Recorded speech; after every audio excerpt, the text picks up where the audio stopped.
I'm studying Latin prose composition.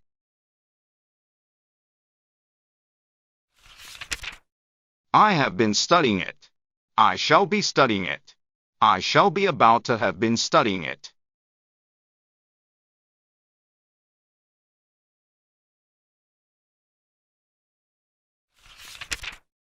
My re-examination comes the 7th hour next Tuesday, and I am going to pass or bust.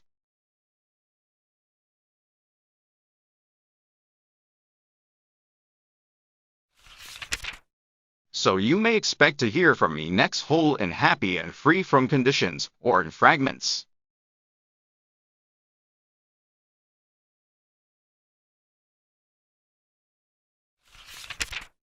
I will write a respectable letter when it's over.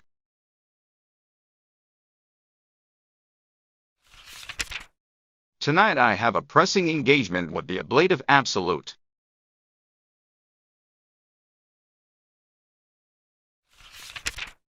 Yours, in evident haste, J.A.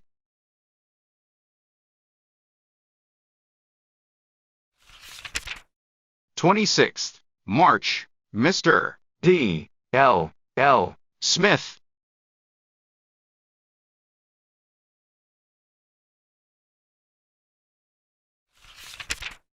Sir, you never answer any questions. You never show the slightest interest in anything I do.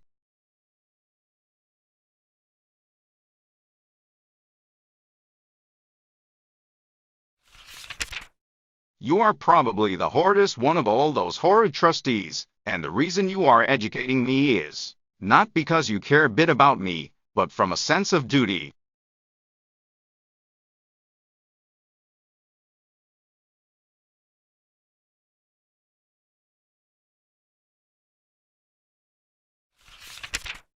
I don't know a single thing about you.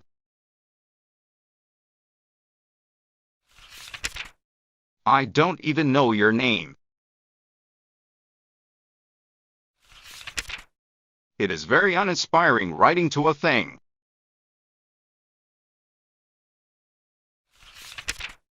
I haven't a doubt but that you throw my letters into the waste basket without reading them.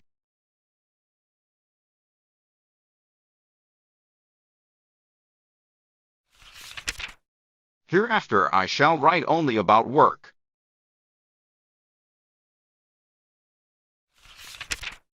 My re-examinations in Latin and geometry came last week.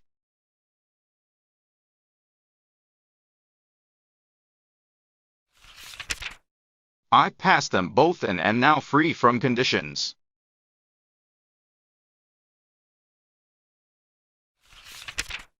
Yours truly, Jerusha Abbott.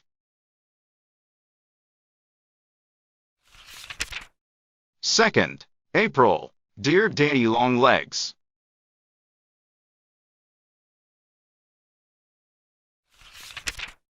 I am a beast.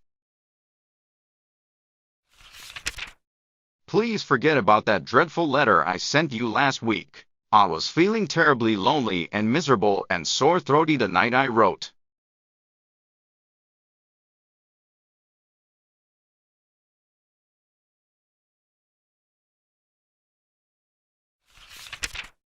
I didn't know it, but I was just sickening for tonsillitis and grippe and lots of things mixed.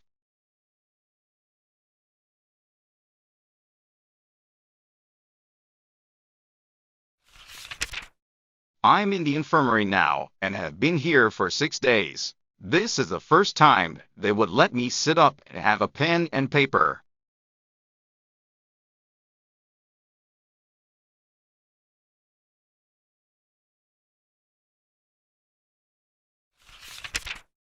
The head nurse is very bossy. But I've been thinking about it all the time and I shan't get well until you forgive me.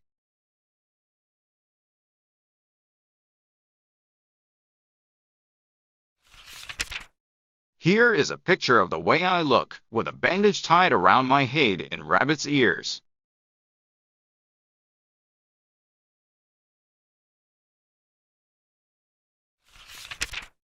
Doesn't that arouse your sympathy? I am having sublingual gland swelling.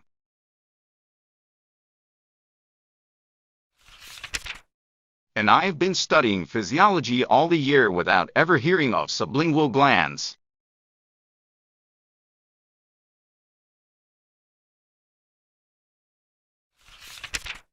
How futile a thing is education.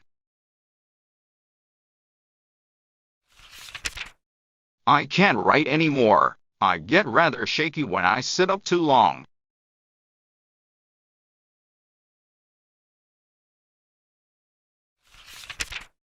Please forgive me for being impertinent and ungrateful.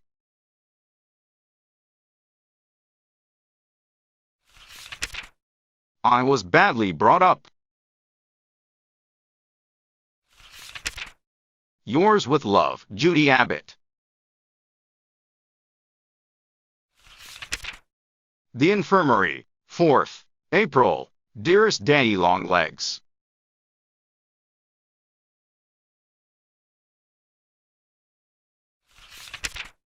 Yesterday evening just towards dark, when I was sitting up in bed looking out at the rain and feeling awfully bored with life in a great institution, the nurse appeared with a long white box addressed to me and filled with the loveliest pink rosebuds.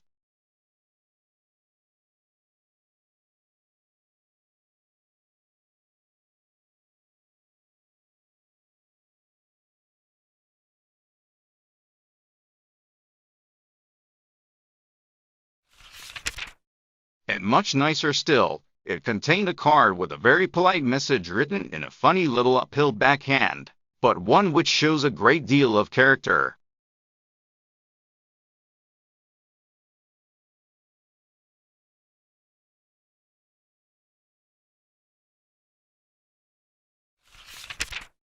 Thank you, Daddy, 1,000 times.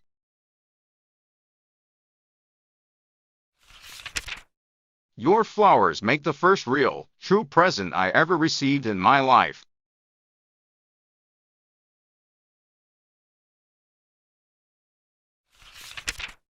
If you want to know what a baby I laid down and cried because I was so happy.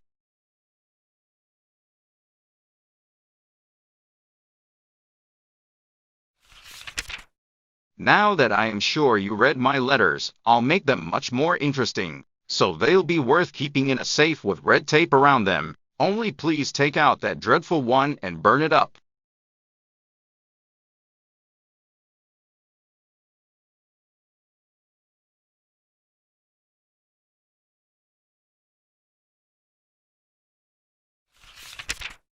I hate to think that you ever read it over.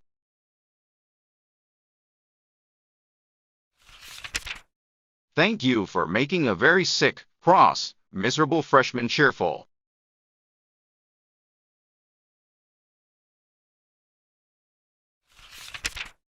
Probably you have lots of loving family and friends, and you don't know what it feels like to be alone.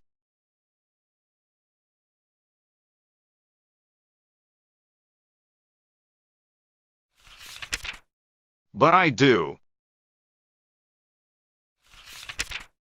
Goodbye. I'll promise never to be horrid again, because now I know you're a real person. Also, I'll promise never to bother you with any more questions.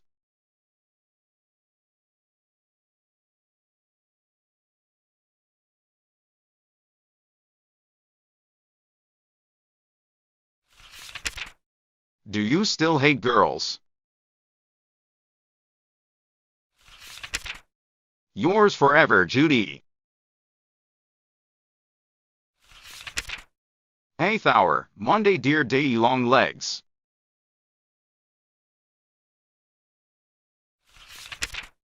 I hope you aren't the trustee who sat on the toad.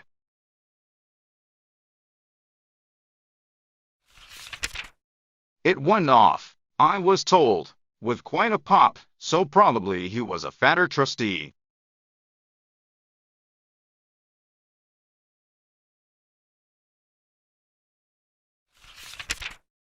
Do you remember the little dugout places with gratings over them by the laundry windows in the John Grier home?